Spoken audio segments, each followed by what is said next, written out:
Effects of revolution.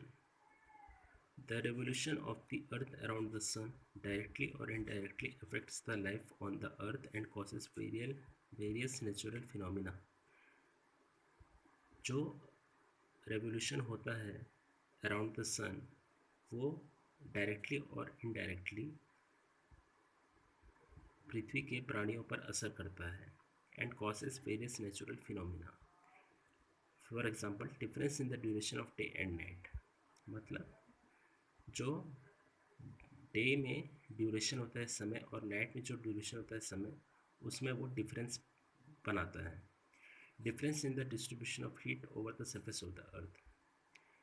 Distribution of heat मतलब ताप में वो जो वितरण करता है वो उसमें भी डिफरेंस रहता है. It causes the cycle of seasons और उससे साइकिल ऑफ सीजन्स भी उत्पन्न होता है जैसे कि winter season, rainy season etcetera, summer season.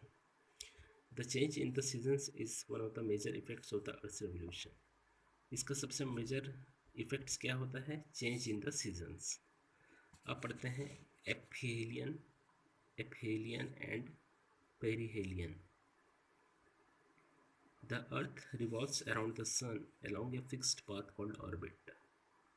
Orbit किसको बोला जाता है? जब अर्थ सन के रिवॉल्व करता है अपने खुद के फिक्स्ड पाथ में, उसको बोलता है ऑर्बिट. फिक्स्ड पाथ को ही बोलते हैं orbit. The length of the earth's orbit is about 938 million kilometre. Earth का जो ऑर्बिट है उसका लेंथ कितना है? 938 million kilometre. The shape of the orbit is not round.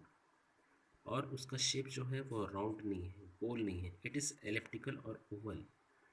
It is elliptical और ओवल लाइक एन एग. जैसे कि egg का जो शेप होता है वैसे ही उसका भी शेप होता है.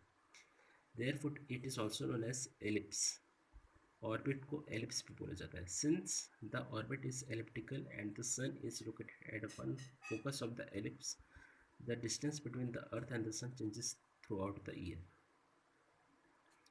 The Earth, while moving around the Sun in its orbit, comes nearer to the Sun. जब अर्थ अराउंड के सन जब मूव करता है in its orbit come nearer to the Sun. At this point, the distance between the Earth and the Sun is minimum, that is about 146 million kilometer. जब सन और पृथ्वी की दूरी 146 kilometre होती है, 146 मिलियन किलोमीटर होती है, एंड वी कैन से, तो इसको क्या बोला जाता है? Perihelion.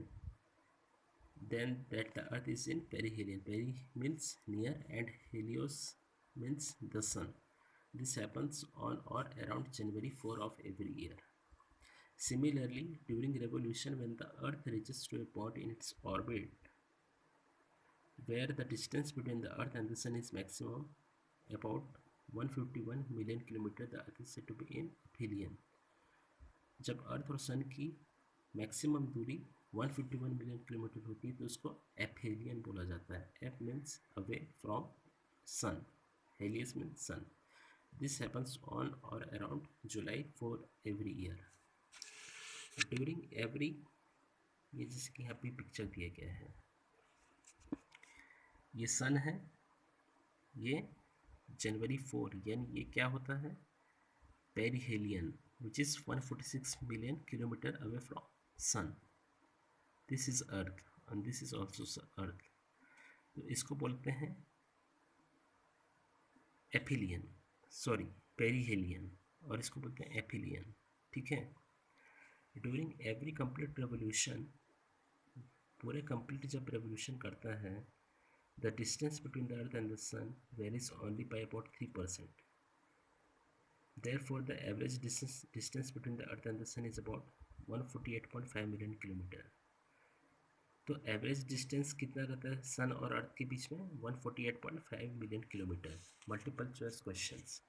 Tick the correct options. The point in the earth's orbit where the distance between the earth and the sun is minimum is called perihelion, aphelion, equinox. तो इसका answer आएगा perihelion. The shape of the earth's orbit is round, straight or elliptical. हमने पढ़ा था कि उसका shape Oval होता है एक की तरह. तो एक मतलब एलिप्टिकल आएगा इसका आंसर, एलिप्टिकल।